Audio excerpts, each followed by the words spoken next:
Good evening, everyone. Special After Dark edition. Tonight, we have the night editor, who is no sir, Kat Rocha. Hello, everyone. And we have the finest Finny, the man in the gray in a man suit, Jay Ishiro Finny. Yes. It is I, J. Ishiro Finny, author and alien in a human suit. Yes, I am a gray piloting a biological human suit. Yang has been very accepting of this, and I appreciate it. Well, we're not ones to judge here. So it is spook season, that time of the year when people get their horror freak on. And I'm wondering, where are we in the continuum of horror? And what I mean by that is, horror has been with civilization as long as there has been civilization. And since the at least movable type, we've gotten various iterations of what we consider now classic fairy tales. We got our Gothic era with Frankenstein and Dracula. We've come through to cosmic horror with your Lovecrafts. Where are we now? Are we in a good place where we're seeing a lot of great horror come out? Or has it been like commoditized, like Muzak? So, see, that's a bit of a difficult question, although I would like to add a little bit to that intro, because I just got to say it. My opinion on horror is it is a genre, yes, with subgenres in it, but more accurately, it would be to say horror itself is an experience or a feeling that occurs in different settings. And that's why it's such a flexible genre, because there are so many stories that it depends on how it's told, which decides whether or not it's a horror movie or a horror story. I mean, there's the great debate. Is Romeo and Juliet a comedy or a tragedy? We honestly don't know, because, well, nobody left any notes. But for instance, Hansel and Gretel has got to be the scariest damn story I've heard. Think about it. But also we've got Macbeth. Everything about Macbeth is a horror story. It's got witches, predictions. It's got kids getting killed. It's got a woman, his wife is constantly hallucinating blood on her hands. Ghosts. I mean, it's all there. But True. where are we now? We're in a cultural dead zone. In some ways, it seems like we should be in a renaissance, because the barrier to entry for writing horror is basically zero. You can get your stuff printed pretty much anywhere. It's not like back in the day when you sort of had to kowtow to people who own large printing presses. In terms of media, you don't have to be a multi-million-dollar studio to make a creepy video. You could make it with your friends and put it on YouTube. So what's going on? Why are we in a cultural dead zone? I would say probably the first and foremost is there are still gatekeepers that are just very different gatekeepers now. I am sure there is plenty of great horror out there being produced. It's just where to find it, how to find it.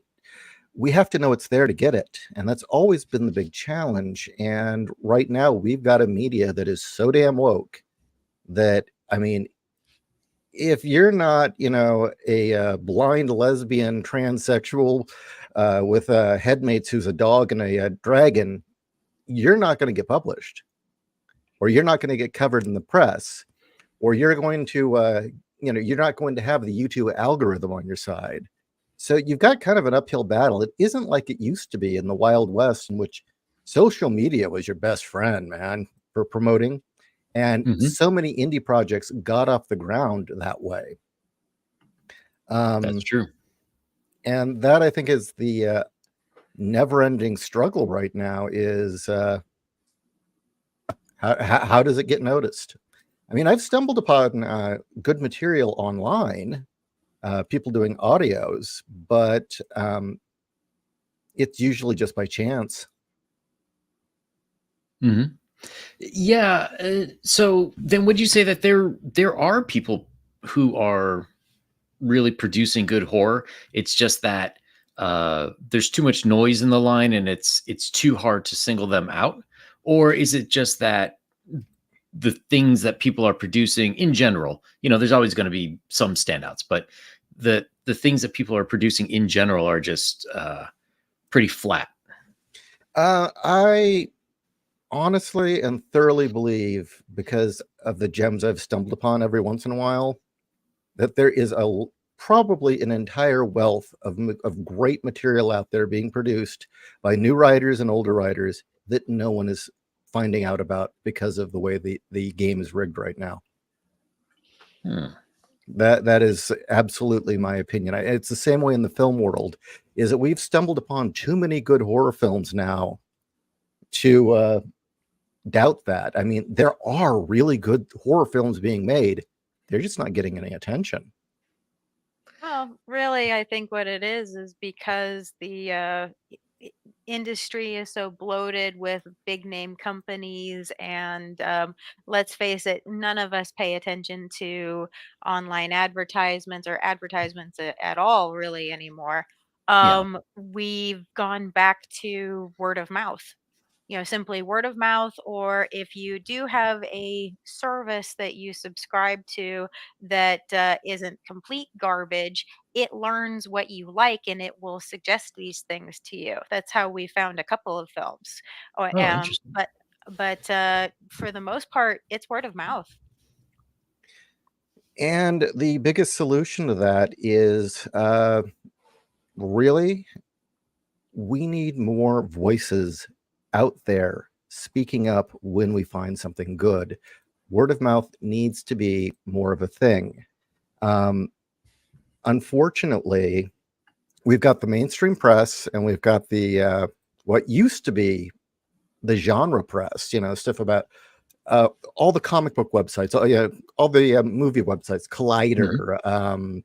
I'm trying to think of a few others, comic book resource, all these different places used to be, that's where you went to find the cutting edge. And now they're so woke that they're worthless. And what we really need, absolutely in every way, is for our own media, our own press, as it were, to knock it off with the damn blood sports and actually talk about good material rather than complaining constantly. Yeah, I don't disagree with you. Do you think that maybe there's going to be sort of a new industry that develops, which is like custom curation services?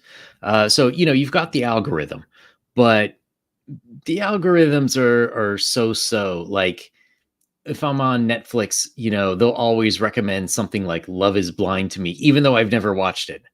So the algorithm is not working in our favor. It's been rigged. It's not really reporting. That's another problem, is you can have a sleeper hit, and unless it's actually owned by a major studio, it still will not be get the interest and attention it should from the algorithm.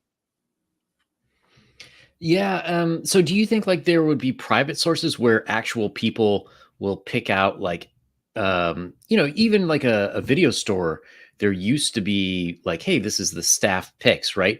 And you would learn that like, oh, Bob's got a similar taste to what I like, or, oh, stay away from Sally's. She's, into the opposite things that I like. Like, do you think that there might be a room for a service like that? Somebody's got to do it. I know Elon Musk kept promising us a search engine that wouldn't be rigged, but I think he's got his hands full with other things like SpaceX and Twitter X and the current election. So Yeah. there's only so much one billionaire can do. But there are a few channels out there that are worth watching, that they go out, look for good material, look for stuff they find interesting, and promote it anyway. I have been shocked at the number of films that have become sleeper hits because Brandon Tenold or Mike Bracken. Mike Bracken, Cecil, what's his channel? Good Bad Flicks. Good Bad Flicks, yeah, have all covered them. And it's interesting is one of them will review this obscure movie. The next thing you know, Shout Factory is doing a special edition on it, like within months. Wow. And suddenly it's a thing. And that's been with a lot of old films, but also newer ones. And yeah, we need more of that. We really do. We need more of that. And God, we need it to start appearing more on Rumble. Yeah. Seriously. I mean, Rumble is good, except it's all politics. Yeah, that's to me, there's some other problems with search and actually being able to stream things correctly. And like, I would stream this on Rumble, but for some reason, it's still not working for me. Really? Yeah, I don't know. It just doesn't like to let me stream from StreamYard for some reason. But that's a me problem. Oh, no. What it is, I'm sorry. You set up the stream on Rumble. You set the time. Yep. After you've set it up on Rumble, then set it up on StreamYard, and you'll be able to select it. I've done that, and it just doesn't work. Huh. Okay. I don't know why that is, but yeah, we really need something like Rumble, just something other than YouTube that isn't rigged, so that we can get the word out. We can start using social media as it was intended originally, to be social, not to push somebody's agenda. Yep. So we have this comment from the Dungeon Delver here. We're in a cultural dead zone because what the hell can you put in media that scares you more than what you see day to day in the news out your own front door? So I had a conversation with someone not too long ago. We were talking about why aren't there more dystopian like tabletop role-playing games? And my answer was, we live in a dystopia.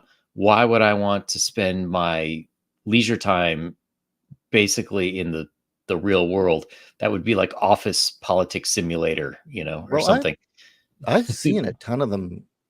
I've seen a ton of them just on crowdfunding or on a shelf, and it's just like nobody notices them, and they just kind of breeze past them. Yep. But, so do you think that's kind of where we are with horror? Things are not going so great, so people are not really getting. No, I don't know how to say that isn't it. That isn't it at all. Because usually in times of cultural tension, in times of worry and stress, there's a couple of genres that do really well, and we're not getting them. Like comedy. Comedies do really well in bad times. But at the same time, you look at the historical record, horror is a big one because it lets you vent off that tension and stress. It's a release. After 9/11, it was nothing but zombies. That was how we coped with it. And the problem is I think that, again, we're just slowly building an alternate economy and an alternate culture and means of distributions that haven't fully come to fruition. Well, I think for me personally, and when I'm making choices on what books I'm going to read, what comics I pick up, what movies I watch, I've really found that unless it was made before 2015, I'm incredibly wary and will oftentimes not really want to take a chance unless there's some known component that tells me I might like it, because uh, so much media out there preaches at you. We You know, have been burned so many times. And it's really Yes. sad too, because it's gotten so bad because thanks to wokeness, thanks to the diversity, equity, and inclusion gang that was so diverse and inclusive that they've smeared their crap on so much stuff that now, if you see something that's made by a black person, or if you see something made by a woman, the typical fan response, and me included, is I probably don't want to look at that. Well, like recently, a friend of ours showed us the movie Abigail. Now, I Hmm. had seen the trailers and thought it looked interesting, but the minute I had heard that it was a female protagonist, uh, I'm like, you know what? I'm not interested because I know she's going to be a total whammon and, she's going to do all the things and be all the badness. And no, it turned out that film was amazingly good. Yes, it is the character the camera is focused on the most is female, that is true, but she's not the smartest, she's not the most badass, she actually gets her ass kicked a good chunk, and it's an incredibly good movie with a wonderful blend of humor and horror, and I was pleasantly surprised. But if it hadn't been for our friend showing us this movie, I never would have given it the time of day. Abigail was the one where the little girl gets an android No, companion. no, that was good too. Although that went over a lot of people's heads. You're Oh, thinking of Megan was wonderful. Megan was Oh, excellent. Megan, that's what it was. Yeah, yeah, no, that people are very divided on that. People our age seem to love it. Younger people haven't really resonated with it as much. Hmm. I definitely resonate with Megan on so many levels. No, Abigail is the one where a spec ops group is kidnaps a little girl and are holding her for ransom, and then it turns out she's a vampire. Oh, I haven't seen that one yet. Yeah, that one was very good. Highly, highly recommended. All right. But another one that we what was recently saw that I would say, what can scare you now, right? What's Mhm. scary in a world like this? Well, what was interesting was, I would say, the best horror film I have seen in decades doesn't have any blood, or it has barely any blood. It has off-screen deaths and one on-screen death. It is almost entirely two people in a room talking, Oh yes, this film. and that's Nefarious. Yes. And in Nefarious, it's a Oh. demonic possession film. And the filmmaker flat out said, one of the reasons, or the guy that wrote the script said, one of the reasons he doesn't actually do anything like climb up walls or puke pea soup, there's only one real instance where you're like, was that demonic power or just a glitch? Mm-hmm. And that's an exploding light bulb. That's it. That is the only time he does anything that really you question. Other than that, it's two people talking about morality. And I'll tell you, in this day and age, that is fucking scary. That's true. I saw that. That was a great movie, and it was interesting because when I watched it, it reminded me of like movies from the 50s and the 60s, which had like much tighter scripts, a lot less settings, and they didn't have a budget for special effects for almost anything back then. So it was a great modern movie, but it felt like a throwback. Yeah, it did. It looked really good because, well, all the money was spent on like just a handful of sets Mm-hmm. and a couple actors. And those two carried it. Man, did they carry it. And it borrows heavily from C.S. Lewis. Mm-hmm. So definitely that would be the reason it felt like an older piece of fiction. And it was so well put together and so well done. It had done things that I always felt were plot holes in demonic possession films, such as the demon's motive. It's fully explained in this, and it makes sense, and that makes it scarier. Another one is that Even me, a non-believer, right, Mhm. watched this film and felt that even if you were just to view this as a personification of evil rather than a demon, right? Or this is a fictional portrayal of evil on the screen, doesn't matter. It's one of those films that I would say every high school kid should see it because it is a lesson in ethics. And when was the last time you heard a lecture on ethics that had you riveted and your eyes glued on the screen and left you disturbed afterwards and left you thinking about your own actions and your own choices and who you are as a person?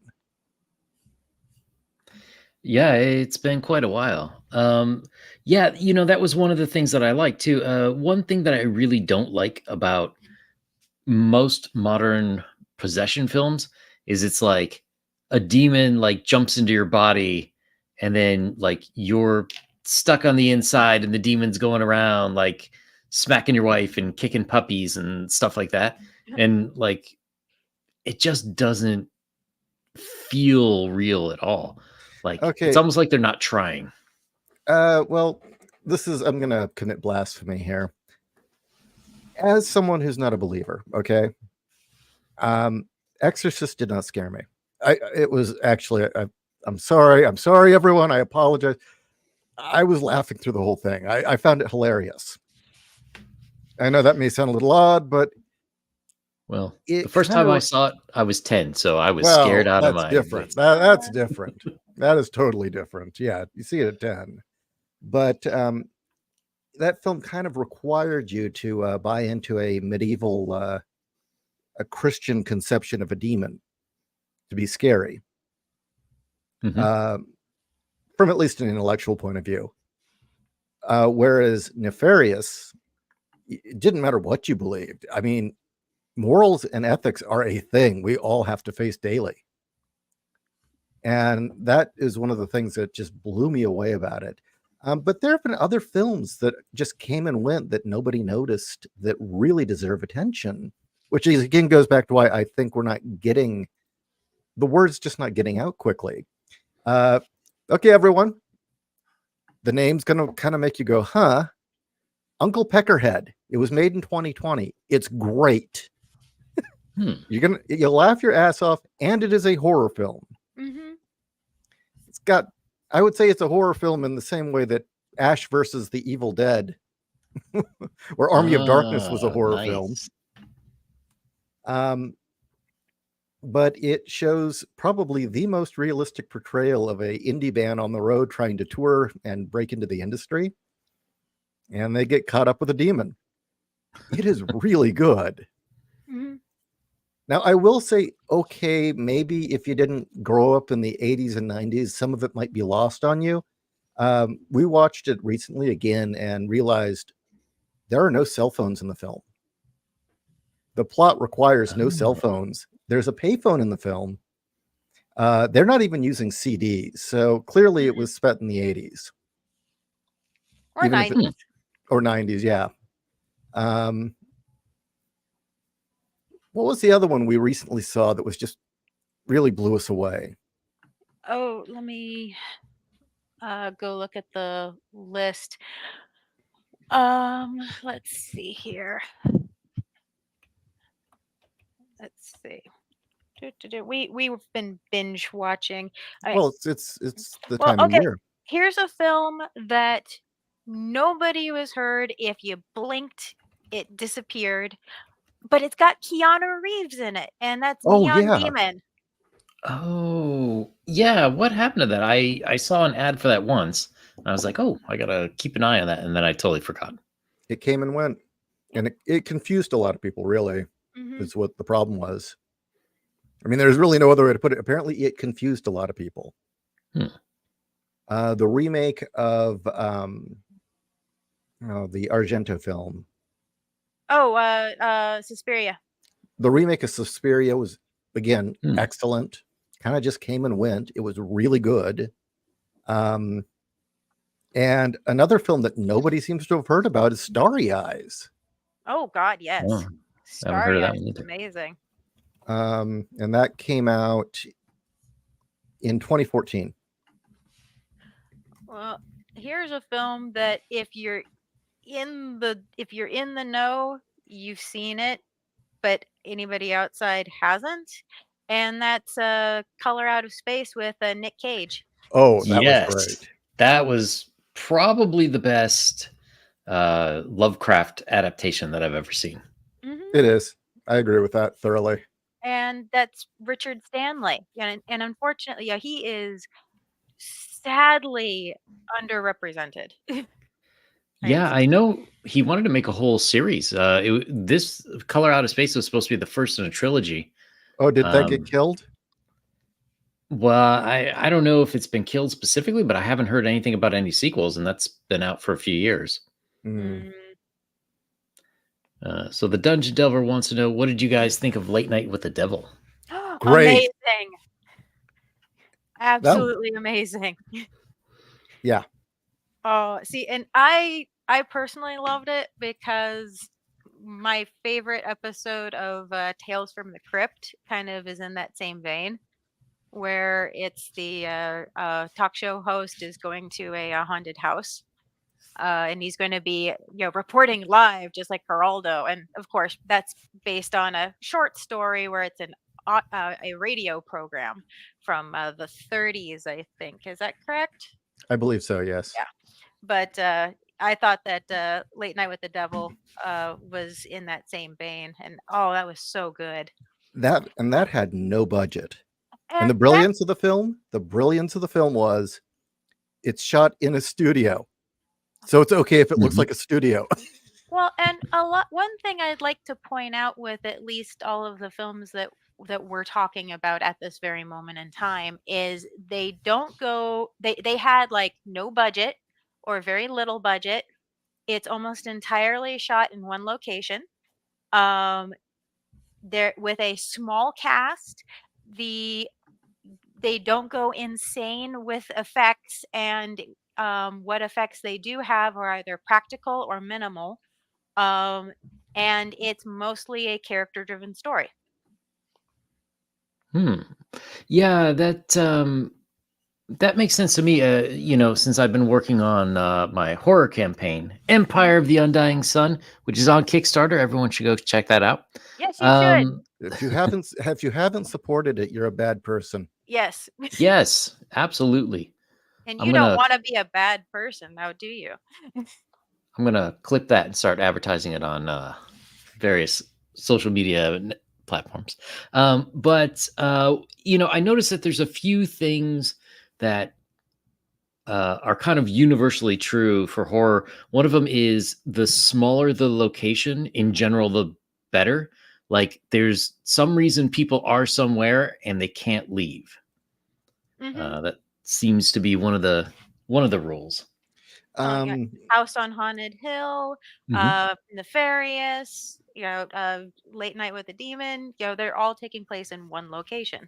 well, trapped and claustrophobic. That Hmm. already taps into Mhm. two things. So one thing I was wondering, so I used to work at UCLA, and I had this one patient there, and she was doing her PhD on the morality tales in Penny Dreadfuls, and she was telling me all of her professors thought it was BS, and there's no like redeeming values or anything. But Of course they I'm didn't. but is it necessary for good horror, or let's just say horror in general, if it's going to land with audiences, does it have to have some kind of morality tale? Speaking of Nefarious and other similar Um, movies. I think that's one of the big problems why Hollywood and woke people cannot produce horror, or at least effective horror, and why it's no shock that a film that was secretly Christian is the best horror film we've seen in decades. That was a stealth Christian film, Nefarious. Mhm. Um, yeah, if everything's morally relative and nothing matters, then nothing matters. Who cares?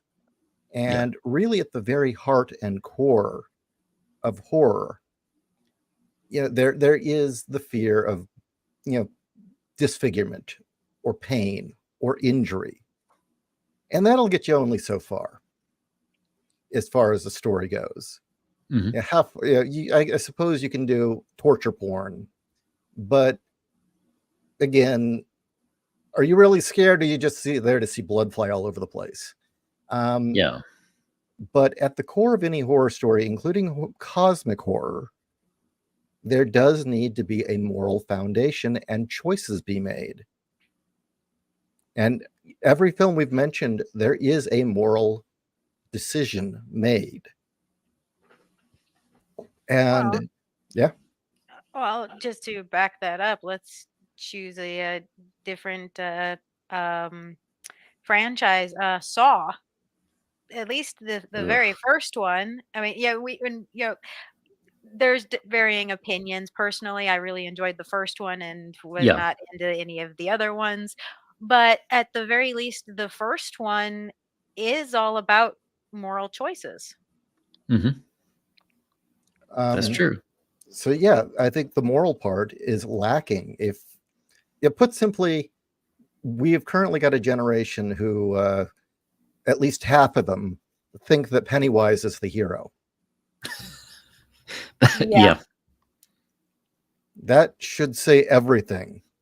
If you're thinking Pennywise is the hero, how the hell are you going to make a horror film that normal people with real world fears can relate to? Yeah, well, I mean, no, you're absolutely right, especially with Hollywood, and it seems to cross all genres. Just the amount of times, in Star Wars or some of the Marvel movies, like where the people who are supposed to be heroes are doing horrible, horrible things. Um, it, and like, what am I thinking of?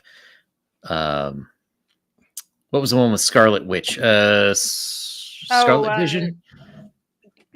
WandaVision. WandaVision, that was it. They have the white male general as, as bad as Hitler because he's considering launching a missile to kill Wanda. And he's like, but she took over 3,000 people's mind is keeping them prisoner. Right. The guy was right.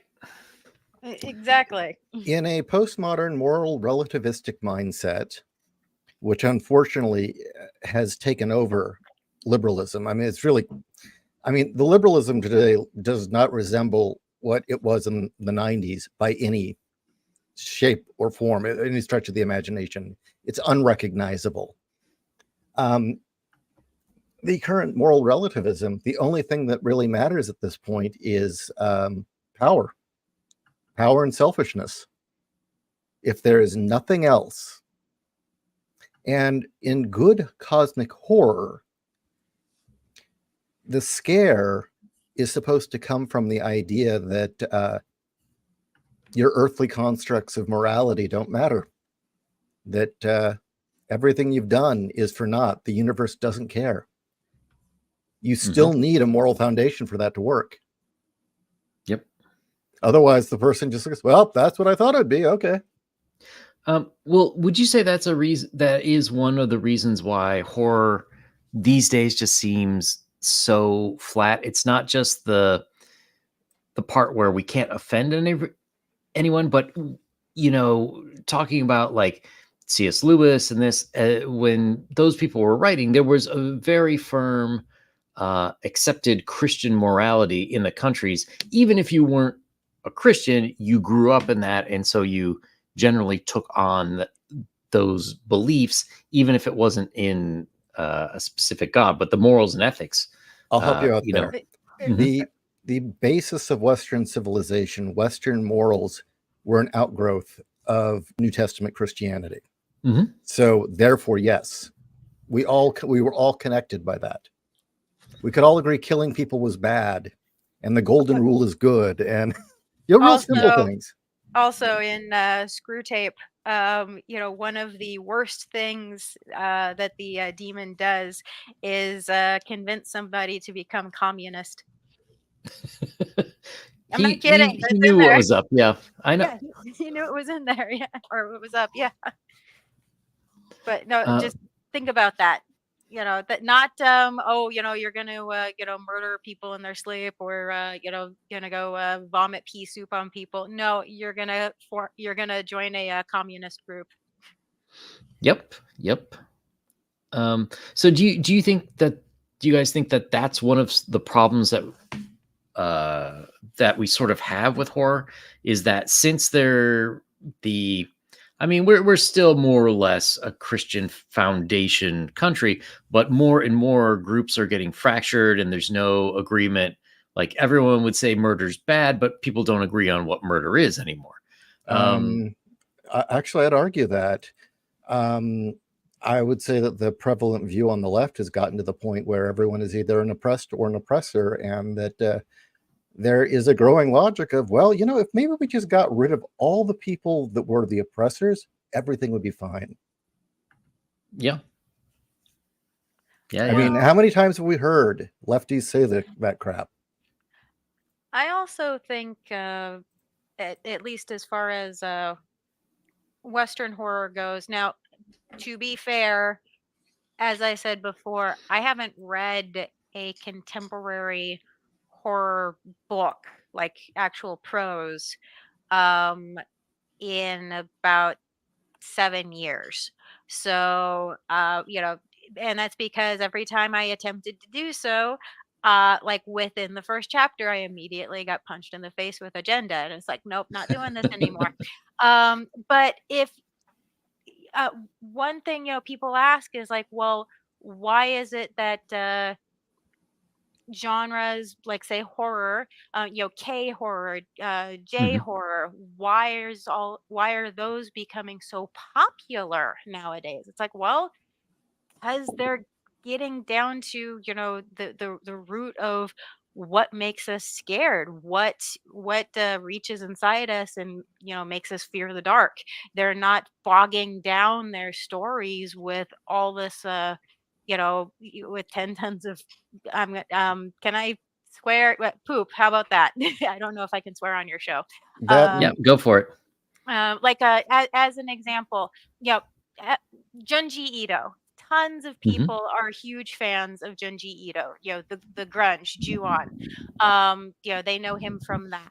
I have several of his books, and the one that really resonated with me is the one where the main character, and I'm not giving anything away. This is established very early on in the book. The main character, when he was a child, had a woman run up to him asking basically for help, and he's a child. He can't help this woman, and he tells her so. And so she runs away from him and gets hit by a car. And he is racked with this horrible guilt that he caused this woman's death. Now, we all know he didn't, but he's racked with this guilt that he did, especially when he found out that the woman was his best friend slash future girlfriend's aunt. So he's keeping this Mhm. secret from her as to what happened to her aunt that night she died.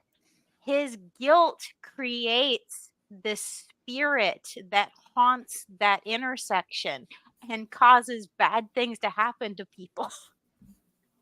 And he Hmm. knows it's him who's done it. And all he has to do is tell his girlfriend what happened to her aunt, and everything will be fine. And he won't. That's the horror. well, the And thing with oh my God. the thing with the J horror films and the K horror films are put bluntly, with K horror, for instance, it's primarily rooted in Confucian morals. Mhm.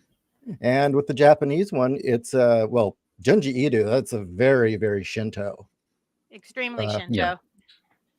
and so there's a moral foundation for them. Well, do you think that horror is somewhat like comedy, where I used to live in Beijing, and I would try to watch comedy on TV, and even though I could understand what they were saying, I would just sit there like, "This isn't funny." And but the at the same time, for the most part, the Chinese people I knew hated American comedies because they thought they weren't funny unless it was like Fat Man slips on a banana peel or something. Is horror? Do you think horror is like that, where it doesn't sort of cut cross culture, or do you think that they can you can sort of explain the or like preload that like the Confucius or the Shinto beliefs in there so that it's understandable to a foreign audience? Yes and no. How about that? Okay. I think I there's mean, universals. Like we all can say a fat man slipping on a banana peel is funny. I think Yes. that's universal. I think there are some universals with horror, but otherwise, no. Go ahead, Yishi. Sorry. yes and no. I'm not as versed in the Chinese, so I can't really say. But one of the things with Japanese comedy, by and large, and for the most part, it's still funny here, but we're missing about half the humor. Is so much of it is centered around being embarrassed in public, Yes. and a lot of what they're embarrassed about, so through our eyes, the humor is that they're neurotic. Not that they're we see it as a neurotic Yeah. behavior rather than everyone knows this person's embarrassed, that's why it's funny. Yeah, that's definitely true. When I lived in Japan, like I couldn't stand the comedy shows there either because they always came off as very mean to me. Yeah. But yeah, then again, that's true. But then again, the Japanese also have a very time and place. And this is the time that it's okay to laugh and it's okay to enjoy these sorts of jokes and not Hmm. to be offended. You are told that by the very fact that you are there. Where if those sorts of jokes were to take place like on a subway or in the workplace, oh my God. So, One thing I've noticed about Yes. the Hong Kong films that we've watched, and granted, Hong Kong was under British rule for such a long time that there's a lot of crossover there. It's both Chinese and British culturally. Hmm. What we found kind of surprising is we'd been watching all these Japanese, martial arts films and samurai films, and by and large, they're very serious. There's and the fights are always very controlled and very focused and just very short. The violence is harsh and brutal. So then we started watching, Hong Kong films. It's like, this is like watching a Looney Tunes movie. Yeah. But a lot of that was really the result of Jackie Chan specifically. Because if you go further back, there were a lot that were funny because they're funny in like that low production value kind of way. Or they would be like sort of set in, the Qing dynasty, and they were like more of a comedy than a martial arts film. But Jackie was really the one who did the action comedy. And then after him, of course, they, aped his style with a ton of different movies. So that really frenetic, rapid fire, just hyper exaggerated reality was Mhm. the that came with Jackie Chan. Yep. That was Jackie Chan. And then, it's interesting with the Hong Kong films, like, you actually see like all the great women action stars who were over there. That's all a result of mostly Taiwanese, but also Hong Kongese. Back in the 50s, the men went to work and the women stayed home. So it's very hot and humid. So they would go to movie theaters, which were starting to get air conditioning um, during the day when the men were at work. And the men didn't want their wives going to watch hot men beating the crap out of people. So that's why they started having female action stars like Wu Pei Pei, who was the Jade Fox in Crouching Oh, Tiger, I'm Hidden Dragon. familiar with Wu Pei Pei. We actually watched her Yeah. first film, her first two films. Yeah, they're great. Yeah. But that's why they started making all of those women action films, because they had a huge demographic of people who basically would not be allowed to go out and watch movies unless they came up with more suitable people for them to watch. And also, women don't mind watching other women who can actually kick ass. Well, then there's also the fact that the wuxia almost always start with a romance. Mm-hmm. One doomed to fail. Yeah, but we're talking about horror, so that's right. So yeah, getting back to horror. So where do you think, sort of you were mentioning zombies during after 9/11, and we had sparkly vampires for a while. In a modern age, I keep seeing a lot of the same old tropes like coming back again. There were few movies like Megan, which was trying to, get into horror of AI, which is kind of Terminator, modern Terminator. But I'm gonna argue that yes, correct, but it really is a metaphor for bad parenting and what it leads to a neglected kid who raises themselves. No, Seriously. In fact, Megan even is talking to the inventor, and and is getting mad at her, saying, "Look, I've had to figure out my own programming, and then you're going to shut me down for it." You watch that film closely and listen to what the doll says and what the engineer does and says, and you start to realize there's a lot of Gen X venting going on in that film. Seriously. Do you think that there's going to be sort of new genres? Like Black Mirror would be one of the few sci-fi horror series that I see trying, at least making an attempt to sort of bring in more modern concepts other than like, oh, it's a werewolf or a vampire or zombies. We liked the first episode, and it just kept getting increasingly pretentious and preachy, and it thought it was clever when it wasn't. Yeah. Or it was just, well, I liked this better when it was called The Outer Limits. Yeah. But new stuff. I would say right now, as far as horror goes, we did have a boom for a while of retro 80s films. And I think that specifically happened because, it's in the 80s. We don't have to be woke. That's true. And of course, it was fictional 80s, so there was neon everywhere, and we were all listening to Duran Duran constantly. But other than that, I would say probably the most unique and modern form of horror to come out of the post 20th century would be creepypasta, where it's all being told under the pretenses of it being real. Or is it real? Maybe it's real. And I think that's partially required because one, it's usually being perceived through a screen on the internet. It's usually being told from the perspective of this really happened to me, or this really once happened. And for whatever reason,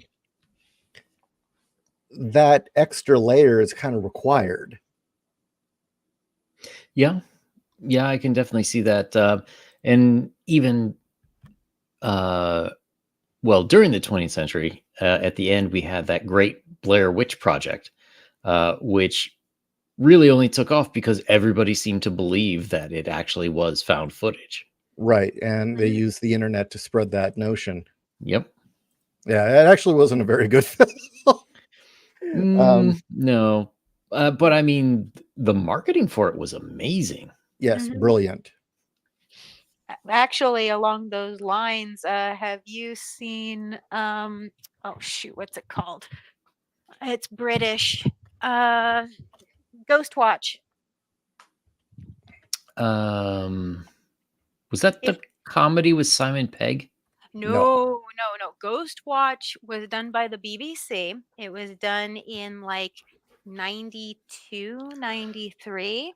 Oh, I know the one you're talking about. Yeah, and the thing with Ghost Watch was they got actual BBC news people, actual BBC, hi, it's me live on the scene, and they did their whole thing also Well, based.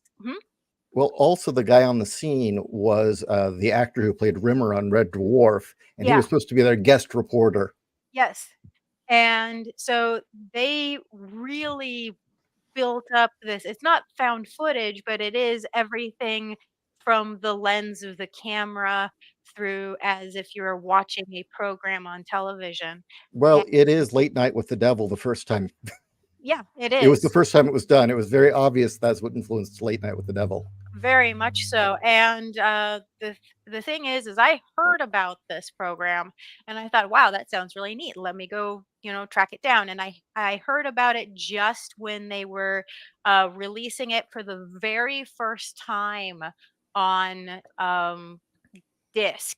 The BBC was so horrified by the reaction to the program that they tried to memory hole it and it just wouldn't die. So they're like, well, we might as well make money off of it. So they pressed it to disc and I have it. This came out Nice. about a couple of years ago. Yeah, I mean, the thing is it just like with War of the War of the Worlds. Worlds? Yeah. Yeah, they promoted that it was going to be a program. There were real commercial breaks. Well, it's BBC, so there were no commercial breaks. But I mean, it was even in their version of TV Guide that it was going to be on and what was going to be happening, and that it was a fake program, and it was on after 10 p.m. So theoretically, little children were supposed to be in bed. Hmm. But people so thought that it was real. They had a woman have a miscarriage. They had a heart attack. They had like 10 women have to be rushed to the hospital for giving birth. Um and they had car accidents on the roads because people were panicking over this program. That's awesome. And for years afterwards, to this day, there is a government sponsored um, uh, uh, therapy program for people who are permanently traumatized by the program. Seriously. But you know what the scariest live broadcast or the scariest broadcast ever was? The death of Minky Um, Momo. well, You what? know about me? Do you know about the curse of Minky Momo? No. No, he doesn't. Tell it. Okay, Minky Momo was a Japanese cartoon. She was a magical girl. She was if she was one of the first. And just a little backstory. Her parents sent her to, her parents lived in space and they sent her to Earth to, spread joy and love and all that good touchy-feely stuff. Um and she was huge in Japan. There was a time where Minky Momo was bigger than Pokemon and Sailor Moon and DBZ. It Wow. was the thing everywhere. You can still buy like Minky Momo paraphernalia over there because they loved her so much. Um, then, after about like the second or the third season, for reasons I really don't remember why. Corporate bullshit. Yeah, corporate bullshit. They decided, okay, they're going to end the show. And the animators and the creators behind it were so angry that they were told, yeah, the show's going to end when they had so many more stories to tell. And it was, as far as they could see, the height of her popularity.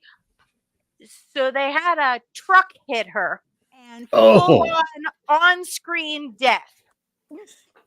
Oh my Okay. God. So you have that.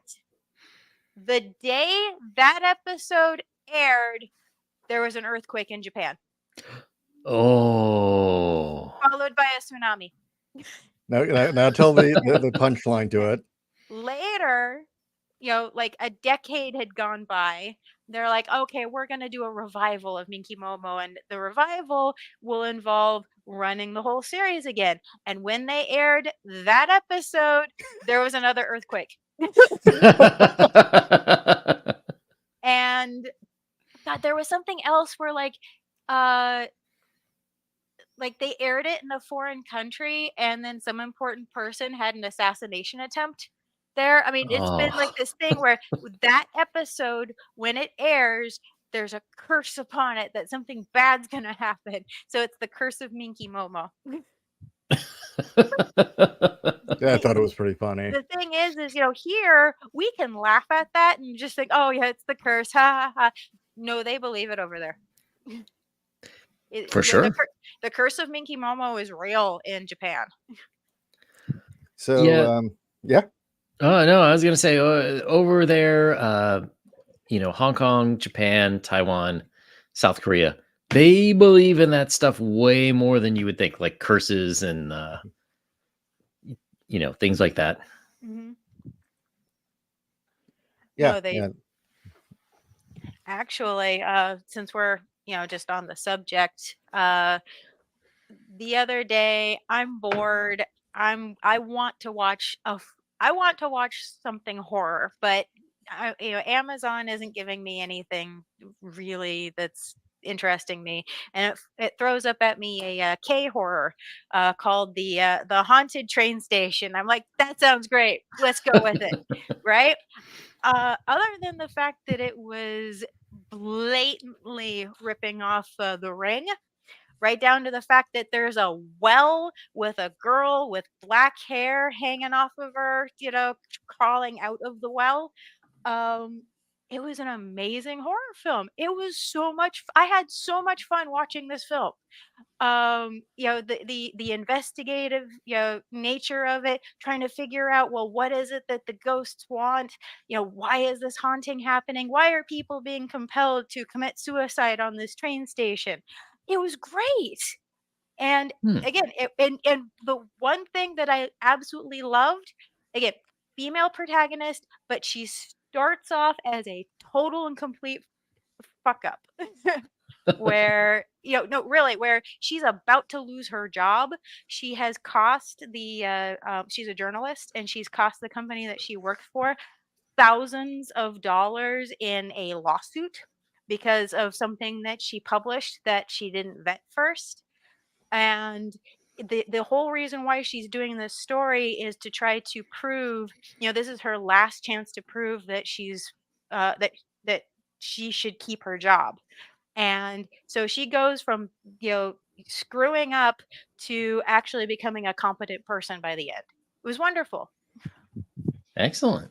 The other thing I was going to say is that there is one connecting thread to all these indie horror films that we've found that are good. They're being made by people our age, and they're being yes. told to our sensibilities. And I do have a fear that they may not just be resonating because, I'm not going to even talk about millennials. We'll skip that. Millennials are just offended by everything. But Gen Z has such a different experience to our own that I think the stuff that scares us probably doesn't really resonate as well with them. And really what we need are younger filmmakers and writers to tap into the fears of their generation and start getting those stories out there. I mean, we do have our voices, Yeah, I mean, that is one thing I'm wondering about. Like, if you remember when we were younger, there was still fear over rock music. There was still fear over watching too much TV. Whereas, we were like, oh, what's the big deal? And I'm sure we have certain panic issues, probably like meeting people in real life from the internet or things like that, where, Gen Z, Gen Alpha, they'd be like, well, of course you would do that, So yeah, I totally agree. But it's, for me, it's more a question of how can they access markets, because we do have millennials and we do have some older Gen Zs making stuff. But the people that they've selected are crap. Mm-hmm. They go watch a recent Star Wars series, except for Andor. Yeah. Now, Yeah, that's the thing is we need something to replace we need something that will fill the void that was the independent bookstore owned by the old guy with the beard that was sitting behind the counter with a big pile of books reading them as people came in and out, Hmm. so that indie books can get back out there. And mhm, we need something to replace what the Grindhouse did for the 70s. yeah. Because one of the things about films prior to what 1995 was it? Maybe a little earlier, prior to the 90s at least, films would tour, and they Yep. would tour from city to city because there were only so many reels, and so films would actually have plenty of time to build audience and build word of mouth and do a city by city campaign of promotion, and a time to actually grow its audience. And then you had the second run in drive-in, and then a whole bunch of Mhm, them sounding new life on late night cable. yep. And there doesn't seem to quite be a replacement for that yet. I mean, streaming should be that. That's what I thought streaming would be. And for a brief while it was. For a very brief while it was. But yeah, they shut that shit right down when they realized, when studios and media companies realized, oh my God, we have to compete with these younger filmmakers or these indie people. Yeah, I mean, I think there's a bunch of different dimensions to it too, and I think cost is part of it. I don't think anybody's really making money streaming, so they're trying to want, and it sounds backwards, but in a way, they're trying to uh, make too many of their own shows. Like, Netflix House of Cards was its first show, I believe, and that was its only thing. But they were getting all the movies from the big studios, so you could have those back libraries that they thought nobody wanted. And then the studios were like, "Well, we're not going to let Netflix become the new Apple Music, so screw them." And then Netflix, in return, is like, "Oh, we got to make all our own stuff." So then, like all these others, like why is Crackle making their own stuff? Why is Hulu making their own stuff? The only thing that seems to be working is like Hallmark style movies, which are like Yeah. the new version of B movies, effectively. Well, I miss the days of you know the aughts and Netflix, when it Hmm. was the one go-to spot for everything, and you could sit there late night and just dig through all the backlog of whatever the hell they had and find all sorts of gems. And now, yeah, who's going to Now it's just subscribe to all cable. those damn services? Yep. I am not going to subscribe to 8 to 10 different services to see movies I want. No. It Um, makes me wonder if piracy is back on the rise again. oh, it is. It is absolutely. Actually, that's been a huge problem specifically with comics as well. But I don't Hmm. know, maybe it's an issue with movies too, that the audiences they've cultivated, they aren't hardcore fans as the prior audience was. Yep. They're not collectors like the prior audience was. They're more than happy to see it as disposable. And if it's that disposable, why not get it free? Yes. Although, if you want to talk about comics specifically, I think part of the problem is that they're not disposable enough. Because if you go back to the golden age, nobody considered collecting those things. They were dirt cheap, and like Right. you and three or four of your friends would go out, and each of you would get one, and then you all swap it around. Um, and they were cheap, disposable medium. And every once in a while, something would become more than the sum of its parts, and become like a work of art. Um, and to me, that's sort of the problem with the comics market. Too expensive, um, not enough places to sell. Like it's Too too rare. expensive, and the stuff being produced by and large is Well, it's garbage. trash. Yeah. It's just Hmm. absolute garbage, and there's no reason to even.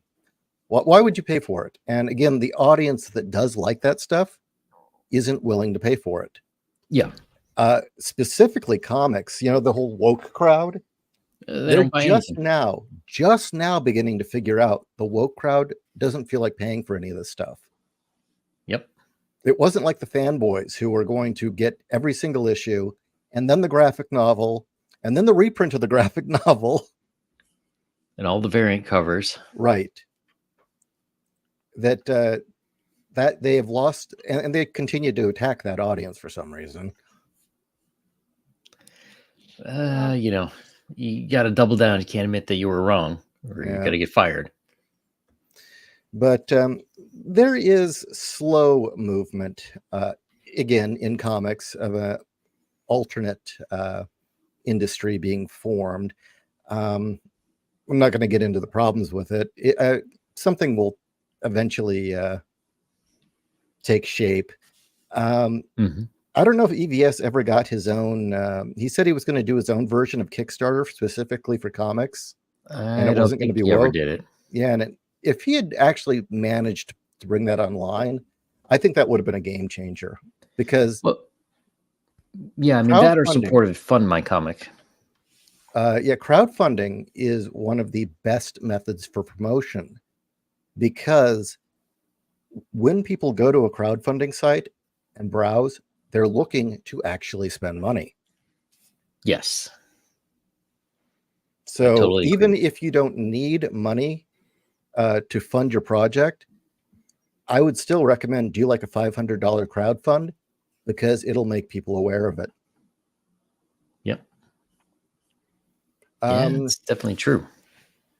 So, yeah, I don't know. The future of horror is a really hard one to answer, because, again, we need to find out what the next generation needs to have the opportunity to tell their stories. And I mean, our generation is telling their stories and making films. It's just finding them and getting the word out. That's true. I mean, there was one that really resonated with me that I think was an underrated gem. Apparently it even did decently, but got roasted in the trade publications, was the film Dark Skies, which came out in 2013. Oh yeah. Alien abduction film. Really well done. So, yeah. So do you think that that now that you mentioned that, you know, and younger people getting their stories, so one of the things that has struck me is that younger people have so much less life experience. You know, if we go back to the early 1900s, you hear all sorts of stories about, like, you know, two brothers would go across country, would buy a motorcycle and go across country on their summer vacation, and then come back in time to start school. You know, at our age, we were out riding bikes and getting into all sorts of trouble all day, every day. Whereas, like, now, kids are mostly in their houses, or if they're lucky, a friend's house, but they're just online doing stuff. Do you think the lack of real world experience is also hindering them from breaking through? You know, that might be a massive part of the problem, because to tell a story, to be a writer, you've got to experience life. You've got to have experiences. You've got to interact with people. You've got to understand ranges of emotion. And maybe that's part of the problem, is that for whatever reason, kids aren't let out of their houses anymore. I mean, partially it's because the country's been made too unsafe, is part of the problem. But yeah, everyone's so worried that kids are going to hurt themselves. Well, you know, kids kind of have to hurt themselves. There was a psychologist who was a Jungian analyst, and she theorized the problem right now isn't trauma, it's lack of trauma. That for the vast majority of the human experience, children came up through horrible trauma. You know, most kids didn't live past, what, 8? You didn't get a name until you were like 7 or 8 years old, because then, this one's going to survive. They get a name now. They're an actual person. Now we can become attached to them. But, you know, they were likely to have seen animals slaughtered. They're likely to have seen people die. They'd seen plagues. war, and coming up, we each generation had their own thing. Well, for example, I've been shot. There's an example. We all have those stories. I mean, you don't leave the house. You don't experience anything. You're kind of in an arrested state of development.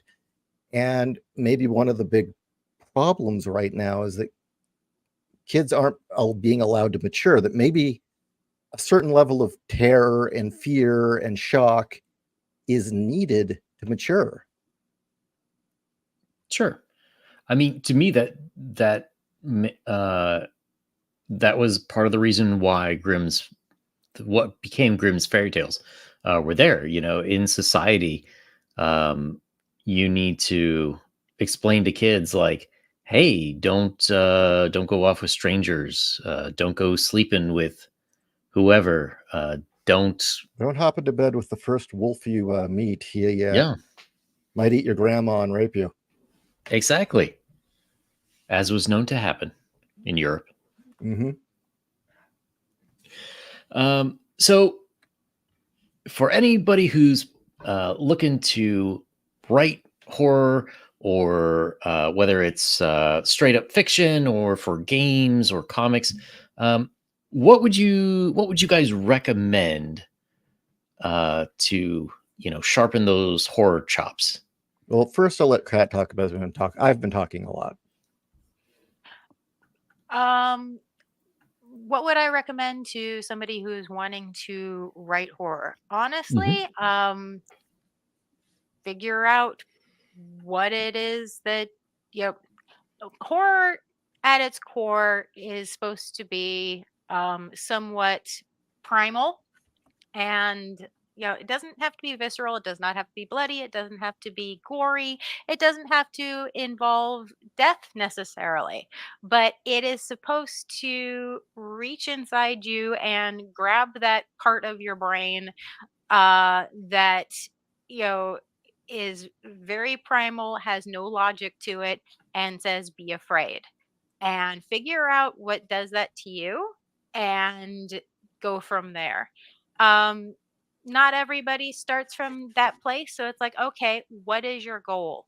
What is the actual reason why you're writing this? If it's simply just, to be a cash cow, okay, fine. Just, make yourself another Stephen King clone and be on your way. But if you actually want to stand out, you want to grab your audience in that part of the brain that they can't not be afraid. Yeah, you want them to keep turning the page, or they can't pull their eyes from the screen even though they want to. Mm-hmm. And hence, like, both Ishi and I, like we've mentioned before, The Exorcist didn't necessarily speak to us, but we know plenty of people where to this day they can't watch The Exorcist without the lights on. They can't watch it by themselves because The Exorcist has that reaction for them. Easiest thing to do, figure out for you what makes that reaction and go from there. I laughed through The Exorcist, but I recommended Dark Skies, which really affected me deeply. And what's it about? It's largely about a boy. It looks like it is the way it's shot. It's made to look like the 90s or right around the millennium, and it's about a boy, early teens, who struggles with deep alienation. And at night the aliens come. That is pretty much the core of it, and that did resonate. It's probably the fact that I don't really have a religious faith, that probably that was where that comes from. I could talk about the one-for-one symbolism, and that the gray and angelic or demonic beings kind of match up and how they serve the same purpose in the story. But if you're going to write horror, my number one advice is watch all of John Carpenter's horror films, but then all of his films, all of his other great films. After In the Mouth of Madness, you could stop. You don't have to watch anything after that other than his Masters of Horror episode, Cigarette Burns. Yeah. But all of his classics, watch all of them.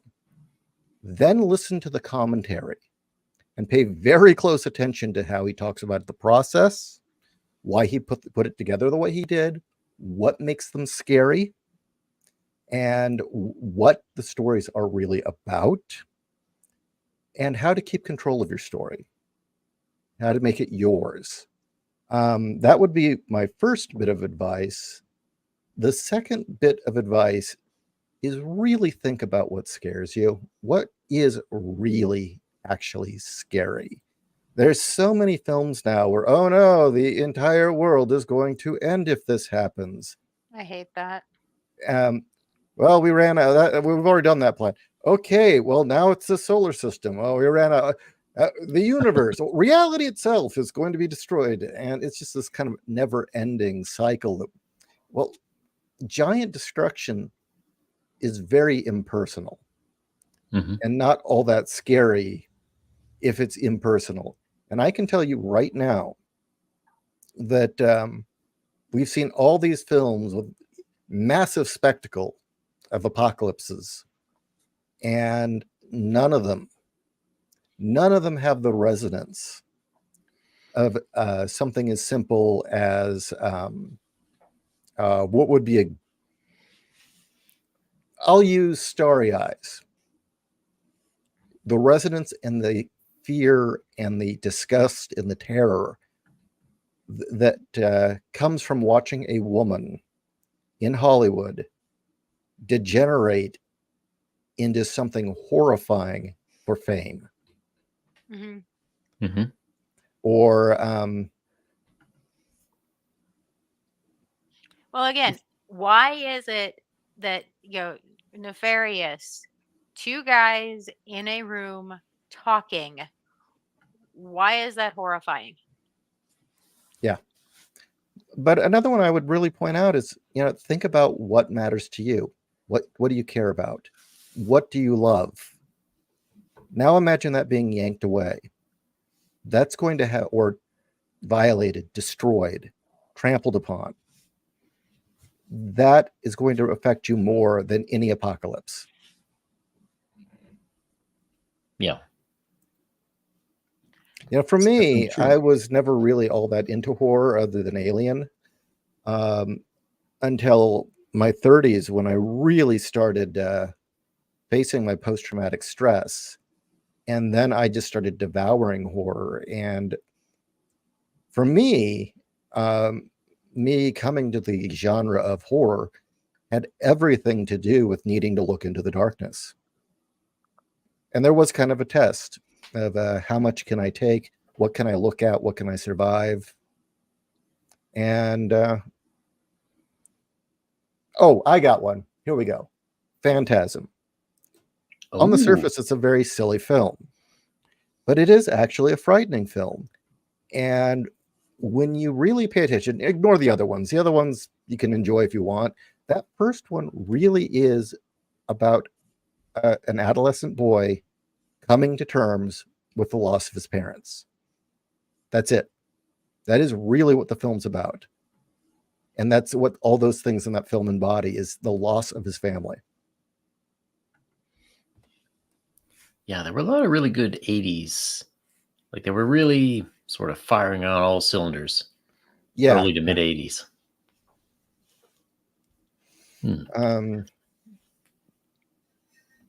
So yeah, that's my advice. But for any kind of writing, read the books you like, watch the movies you like, and then really think about how they're put together and why they work. Why do they scare you? Why do they emotionally affect you? Why are you watching? Why do you care? And once you can, I always tell high school students who ask, well, I want to be a writer. I say, okay, once you understand why Hamlet's a good story, you'll understand how to write. And that's because it is 4 acts of one dude being really emo, and then everybody kills each other. That should be boring as hell.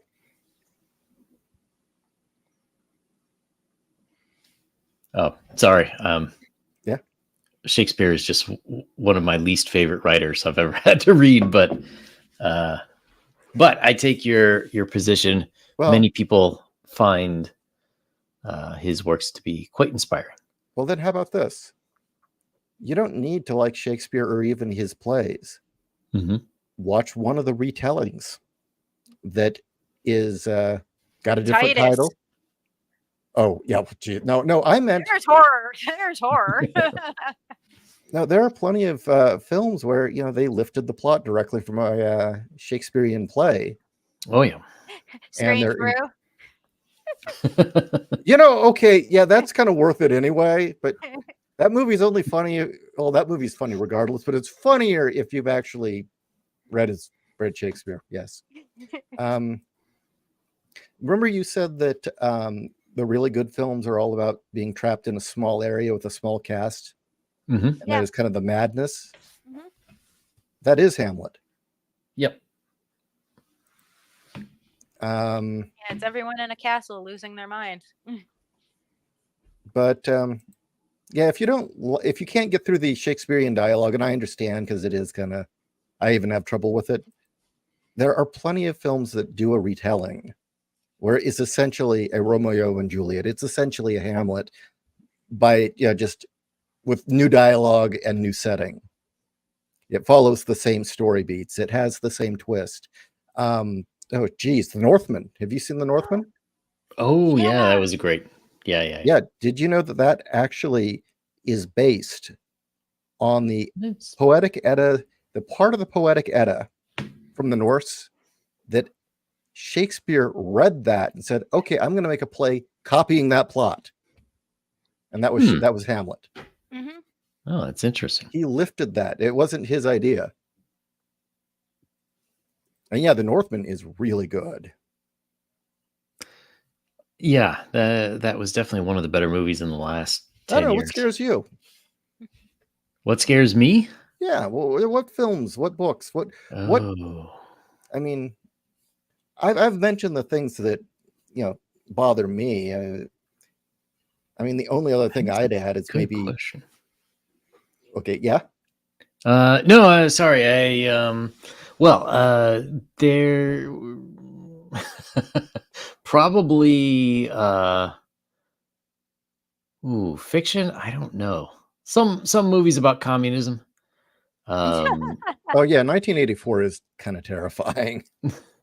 Well, yeah, and other stories about so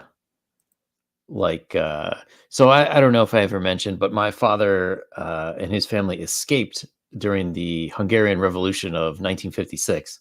Oh geez. So yeah, they spent a year in internment camp in Yugoslavia.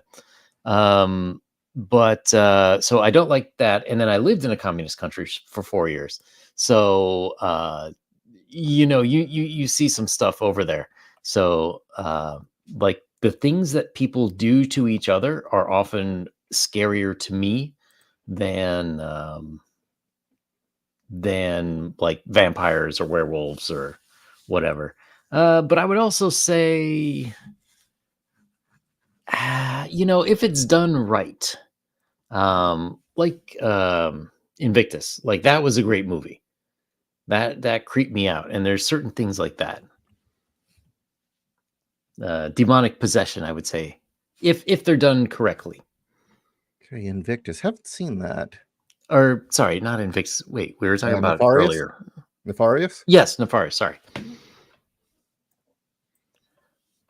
Well, here, I'll bring another one up. Just another type of horror. Or actually, I should specify it's the demonic possession movies where people want to be possessed.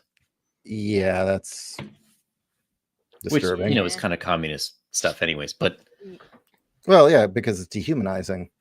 yeah, exactly. So, what are your thoughts on Clive Barker? It's been so long since I've seen Hellraiser. Let's assume we're just talking about Hellraiser 1, yeah, and not the goofy stuff that came later. Oh, no, that's not Barker. He didn't do that. No. I thought it was a good movie. And I think I remember being scared by it, but it's probably been 20, 30 years since I've seen it. My take on Barker, yeah, with John Carpenter, we own most of his films, and I'll watch his films again and again. Prince of Darkness is a brilliant film. Being able to mix cosmic horror with apocalyptic, Christian apocalyptic horror, and doing it seamlessly was genius. Event Horizon really scares the hell out of me for some reason. Yeah, and that one I won't watch anymore. I'll still watch it, but it always gets me. Therapy. There was a recent film, relatively recent film called Void, which did a really good job of cosmic horror. But with Barker, his films, with the exception of Lord of Illusion, which even that one is iffy, that's the only Barker film we own. The rest of his films, I don't really feel like watching on a regular basis or going back to, because one of the things that really creeps me up about the film is it feels like you're seeing something you shouldn't. Yes. That you're delving into stuff man was never meant to know or see. And that you really shouldn't have this in your brain. Well, for me, Hellbound Heart, and the first Hellraiser film, I love stories of, I guess you would say, where there's a demon or some sort of entity that gives you choices, and they never lie to you, and you decide to damn yourself. Yes. And that's because honestly, I went to a Christian school for 11 years, and they were constantly, it's like, oh, demons were going to lie, they're going to cheat, they're going to, they're going to try to trick you and all this stuff. And I'm like, no, it is so much more insidious, uh for the devil to never lie, to always tell you the truth, and yet you still screw yourself over. Yep. That I have to agree 100%. And that's like, again, Empire of the Undying Sun. Go check Yes. it out on Kickstarter. You should. Yeah, that's in the B story with the mages John and Mabel. That's is essentially what happens to them. They want access to things that they shouldn't have and they shouldn't know, and Mabel gets tricked into sleeping with a demon, so that she brings there's basically the demons can't come into the world, but she's tricked by getting pregnant. She brings one in. Oh, Wow. So yes, you want this. You want this really bad. Go check it out on Kickstarter. Link in the description. There is a link in the description. Link in the description. If you haven't done it already, you need to do it. Or else. Or else. Hey, the holidays are coming up. Somebody will want this. If you don't want it, somebody will. And speaking of good horror books, there is quite a selection on 01 Publishing. Yes, yes. We pride ourselves on having darn good horror in our catalog. In fact, on the screen there, you can see Case File Arkham 1 and 2, written by our very own Ishiro Finny here. yes. Tell them about it. Well, I would say that Case File Arkham is very much a true to 1940s film noir story. It is a noir in every regard that just happens to be set in Lovecraft's universe in the most haunted city of the world, which is Arkham. And we're following a detective, Flynn, who has gotten back from the war, gotten in the detective business. Something happened to him in the war. He's not really sure, but now he seems fated to continually get caught up in these terrible, terrible things that are existing in the shadows of Arkham that no one seems to notice. And it's one of those stories where men are men, the women are beautiful, and the hell beasts of the abyss are scary as hell. Hmm. Yeah. So They I don't have come both with a of trigger warning. I have both of them, and hopefully we'll get more. But I like how you describe it, because that was exactly my thoughts with it. It's like if Sam Spade happened to be, in Innsmouth or a very Lovecraftian location. Yeah, I really wanted to make sure that the detective wasn't a Harry D'Amour type character like in Clive Barker's stories, Mhm. such as Lord of Illusion, and I didn't want him to be what's the Dresden Files, Yeah. where he's the Dresden. wizard. Yeah, the Dresden File. Yeah, I didn't want it to be like that. I want Case File Arkham to be. He is kind of a archetypical 40s detective who doesn't know anything about this stuff, who's come back with his own traumas from the war, and he ends up falling down this trap anyway, not by his own choosing. He's just kind of been fated. But yeah, I've got more, and as soon as I get me an artist who can do that style, I will have more for you guys. Mhm. That is the issue. And being that it's close to Halloween, we also have Whispers of the Abyss. Yes. So if graphic novels aren't necessarily your cup of tea, we have Whispers of the Abyss, volumes 1 and 2, two Lovecraftian anthologies. And we have some amazing writers that contributed. You know what? It has been a while since I gave this pitch. So let me pull it up because I have forgotten who all is in it. And then when you're done, I got to make an apology about one story. Oh, well, Okay. that's okay.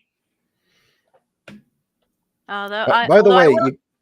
you get my story in there, Death Wore Grease Paint, and it's Yep. what happens when a TV clown who has a kids show gets involved in the Cthulhu cult and decides to make it a part of the show. And Nice. we do have an audio version of it too, read by Lance Axt, and his company, Pocket Universe, has put out the X Files audio drama. They've put out, they just recently put out an adaptation from the script for London After Midnight. For Oh those of you who don't wow! know, Oh, that's the lost Lon Chaney Sr. Movie. It doesn't exist anymore, unfortunately, but they got the script and they did an adaptation of it. And it is phenomenal. So, highly recommend go check it out if you're into audios. Whispers from the Abyss has Tim Pratt, Greg Van Eekhout, and David Tallerman. And also, I have a short story as well in the first volume. So, excellent. So I did have a question mentioning the geez, Death Wore Grease Paint. Yeah. Um, you know, since it's a TV clown that wants to bring Cthulhu stuff into the show, does the recent revelations of P. Diddy's parties and spirit cooking by Hollywood elites, does that make the story more or less prescient? Like, is it like, oh my God, it's exactly the right time for that story now? Or Well, is it more like, well, we've seen it? no. I think this is kind of a different twist entirely because the character Wilbur is just kind of a jackass who is a bit of a stoner who couldn't get his life together, failed clown college, and got this job at a public access TV station as a favor. The guy running the station, he did it as a favor to his wife to give her dumb brother a job. And Wilbur is just an idiot who fell into this and doesn't quite grasp the magnitude of what he's playing with. See, that's kind of how I feel about most people in Hollywood when it comes to these parties. Like it's like really, I don't know, like you had your crystal ball out or something. And the way that he realizes it onto the show with people dressing up like Cthulhu, just I don't want to ruin it. There's a lot of it's my sick humor. Really, it was one of those things where I started going with my twisted humor, and it just kept going and going and going, kind of thing. Mhm. I know that a lot of people say it was horrifying. I really did think it was more of a farce. What do you say, Kat? Uh, I think it was. I don't know. It actually, I'm going to say Death Wore Grease Paint is one of those wonderful stories that rides the line, just like with the Ghostbusters, where it's comedy, and then when it's horrifying, it's horrifying. How about Late Night with the Hmm. Devil? Would that be a good comparison? No, because Late Night with the Devil is a lot more serious with strategic comedy. Yeah. Where this is more comedy until it's not funny anymore. The 80s really did have this wonderful gift for producing horror films that were horror comedies and pulled it off seamlessly. There were so many of them, and I guess it's done in the spirit of that, if anything. Hmm. But I think that my story is kind of a exception to the rule. Most of the stories are definitely more along the lines of horror in it. Just ignore the story my dad wrote. He helped pay for it. So I would liken it to uh was it uh was it Rue Morgue from Poe? I've got an adaptation of a bunch of Poe's stories, and the Mask of the Red Death, that's what it was. Mhm. And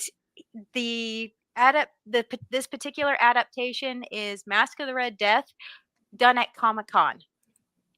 Ooh. And it's funny until it's not. And you can guess if you know Mask of the Red Death. So, Oh, wow.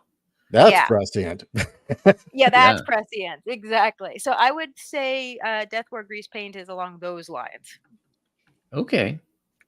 How about this? Would you say Death War Grease Paint is like if John Waters made a horror film?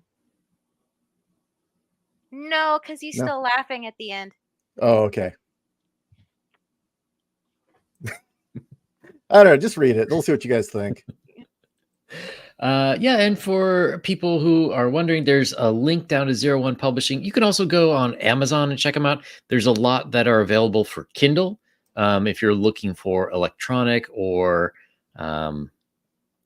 they're usually a little bit on a discount. And I think Amazon Prime, you get a certain amount of Kindle books for free. That is correct. Yes, we do have it enrolled in the Kindle Unlimited program, so you can pick it up there if you are enrolled as well. And again, also, as I said, it's also available on Audible. Yes. Excellent for your morning commute Yes. to your terrifyingly boring 9 to 5 in an office. So any last thoughts before we sail off into the depths of the night? If you've got a desire to create, get out there and do it. You've got to think of yourself as the exception. Oh yeah, well, everyone, it's 1 in a million you're going to make. Well, you got to believe you're the 1 in a million, and you'll Mhm. get there. And seriously, especially for you younger writers out there, we need you. We need your voices. You guys have got to be heard. Okay. That's my advice. Agreed. Also, you know, right now we are hurting for good content. So Don't worry about it. Just get your story out there. Just create it, get it out there. You know, target your audience, and it will grow and spread. It might be slow, but we are hurting for good stories right now. So just get it out there. Excellent. Yes, and I recommend backing Empire of the Undying Sun on Kickstarter. Link in the description. That's my advice. Again, Good night, don't everyone. delay. Do it today. Good night, everyone. Speaking of Empire of the Undying Sun, there will be a closeout stream on Sunday at 4 p.m. Eastern, 1 p.m. Pacific. So come back to the channel we'll have some fun surprise guests talking about gaming and horror to close out the stream. Wonderful.